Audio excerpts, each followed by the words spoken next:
Welcome to Te Raupaha Arena in Porirua for the Grand Final of the ANZ Premiership.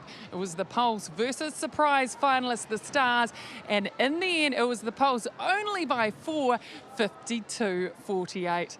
What a colossal performance it was, though, from the Stars. No one predicted they'd be here, and they pushed this Poles team right to the end. Well, they did, and it was a brilliant game. There were bodies going everywhere, bodies going for ball, bodies hitting the floor. They stayed with the Poles, which is what they needed to do. They really needed to apply that pressure. It was even at one point, but just that third quarter, the championship quarter, the Poles, they got away and they held on to that lead.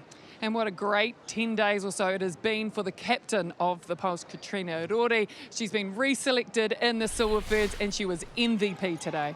Well, she was, and she was just the backbone of this defensive side all year.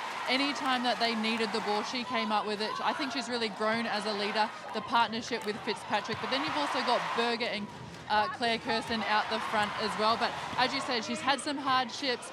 She's been out of the black dress. She's been reselected into the black dress, so we'll see her at the World Cup. She's also been in this Poles side for quite a long time and lost the last 2 grand finals, so she'll be very, very happy about this one. One of the matchups we couldn't look forward to seeing was Wilson versus Sulu Fitzpatrick. It did not disappoint. These two just threw everything at each other. Well, they did, and we expected that. It was very juicy, this one. And Fitzpatrick, she's such a smart and clever player, and what she did was she brought Wilson into the game by making her play physical and just putting her off her game. What I like about the Poles defense is that they used their smarts against Wilson as well. They were doing the hoist, they were tapping the ball when she's shooting, coming in on the shot. All that did was rattle Wilson, and it made Wilson go off her game. But in the end, she came into it and she finished strong for this Star side.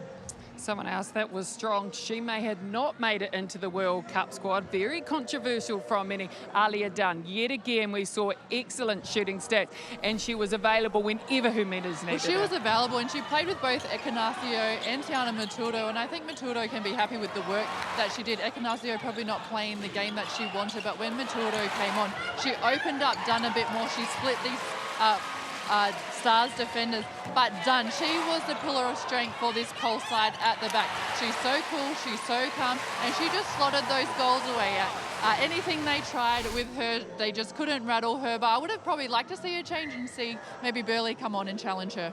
Well, some great goal percentage for the Poles. They were in the 80s where everyone likes to be. They also dominated those rebounds and the intercepts. The Stars, they got a number of deflections, as we've seen throughout this whole season, and turnovers. How great is that? And a grand final, only 19 apiece. Talk me through the shooting stats. Well, this is very interesting because Amelia and Ekanasio, she finishes at 63%. In the first quarter, she was only sitting at 33%, which forced a change. But then when you've got a player like Dunn sitting at 93%, she's taking most of the weight anyway. Maya Wilson, Charlie Hodges, 83% and 70%. You can be happy with the way that Charlie Hodges brought Maya Wilson into the game and did take some of the pressure off in crucial times.